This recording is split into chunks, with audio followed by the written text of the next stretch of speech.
ஆதி திராவிட நலத்துறை மாணவிகள் தங்கும் விடுதியின் மேற்கூரை இடிந்து விழுந்ததில் 6 பள்ளி மாணவிகள் காயமடைந்துள்ளனர். திண்டுக்கல் மாவட்டம் பழனி அருகே உள்ள ஆதி திராவிட நலத்துறை சார்பில் பள்ளி மாணவிகள் தங்கி படிக்கும் மாணவிகள் விடுதி செயல்பட்டு வருகிறது.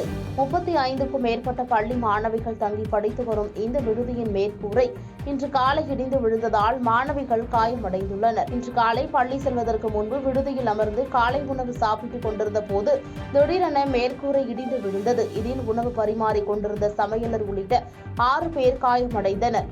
காயமடைந்தவர்களை உடனடியாக மீட்டு பழனி அரசு மருத்துவமனைக்கு சிகிச்சைக்காக அழைத்துச் சென்றனர். இதனைத் தொடர்ந்து கூரை இடிந்து விழுந்த மாணவிகள் விடுதிக்கு கோட்டாட்சியர் சரவணன் தலைமையிலான வருவாய்த்துறை அதிகாரிகள் ஆய்வு மேற்கொண்டு வருகின்றனர். பாதகம் செய்பவரை கண்டால் நாம் பயங்கொள்ளலாகாது பாப்பா, மோதி மிதித்து விடு பாப்பா, அவர் முகத்தில் உமிழ்ந்து விடு பாப்பா. அண்மை செய்திகளை உடனுக்குடன் தெரிந்து கொள்ள இணைந்திருங்கள் இயம்நாடு தொலைக்காட்சியுடன்.